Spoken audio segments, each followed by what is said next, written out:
team news that you've got for Saturday? Not a lot of changes. Obviously, the question mark on Thomas. He hasn't trained much, but looks like he could be available. So let's see how he trains today. It's a huge boost for you if he's back. Yeah, he is. He's a really important player for us that we missed in the last few games, but hopefully he can be available. Gabriel Jesus update? It's a regular one every week, isn't A it? regular one. He's progressing really well. He's doing more and more on the field. The knee's not reacting, so really positive. So we want to have him as quick as possible, but respecting as well a little bit the time frame that we go from the doctors and the specialists. But he's really pushing the boundaries right now. What can you tell us about Bukayo Saka's contract? Do you have an agreement? Well, no news on that. If he was to sign, though, I know you don't really want to talk about it until it is pen to paper. What would it say about him? What would it say about the progress the club's making? Well, we want to keep our best players, the players that we are developing, and we want to create a long-term project here. And obviously, we need our best players to be committed to the club. I think I know the answer to the next one then. William Saliba, any news, any progress on his talks? No news. Just on Bukayo, though, he seems to have been on the wrong end of some quite tough challenges. You said that we need to protect him. Do you think the referees are protecting Bukayo Saka enough? Well, I'm sure every referee tried to protect the game and the individuals the best possible way. Obviously, there is a lot of attention now on Bukayo, and we need to keep that in mind as well as a team and the plans that we put together, understanding what opponents are doing. But for sure, referees have the responsibility and they have to do their jobs. Rather like last week, you play on the same day as City, but you play before them, so you can open up a 5-point gap with a victory at Leicester. But do you think it's a two-horse race for the title, or are there more teams involved? I think there are more teams involved, and every day is going to be a race to how we convince those players today to train better, to play better against Leicester, because we're going to have to be really good to beat them, especially the way they've been playing the last few weeks. You must have looked at the game against Manchester United that Leicester played.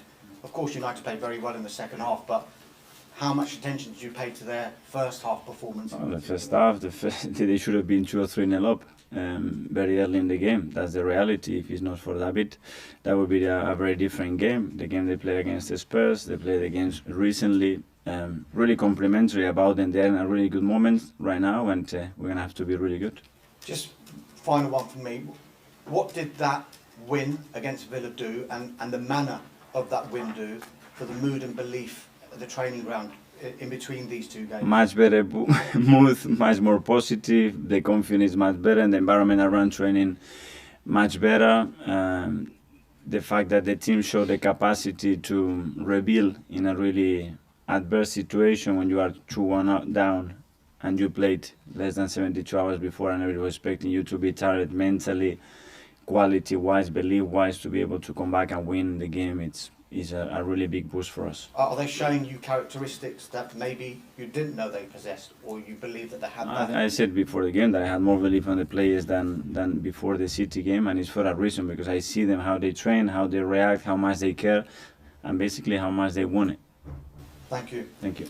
There's Nick from the Premier League. Hi again. Morning. How satisfied were you with the reaction and maturity your players showed on Saturday?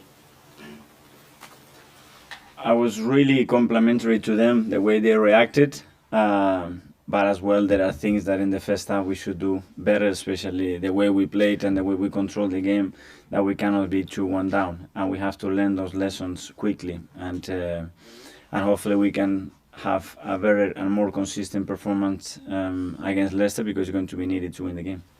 The resiliency you showed, what do you think it does to your confidence levels moving forward? That you are able to win games in different contexts, in different situations, and that you can never give up in a sport, and especially when there is so many still games to be played, and in that game so many minutes still to be played. So the moment we adjust certain things, we increase the individual level, we were right in the game, and we deserve to win the game. Did you expect Jorginho to settle into the team so quickly? I did, because obviously he's got the experience, he's got the qualities that we need in the team, and obviously he knows the league so well that there's not a lot of things that are caught him new or by surprise, and he's done really well. What type of Leicester City do you expect this weekend? The one that was playing at Old Trafford, or perhaps the one that was really impressive against Villa and Spurs recently? Sorry. What type of Leicester you expect tomorrow? The Old Trafford version, or the one that won against Spurs and Villa? Well, they've been really consistent the last few weeks, the game they played, but it's true that Brendan has proposed very different games in many different moments throughout the seasons, and they have this capacity to adapt, play different formation, playing different approaches.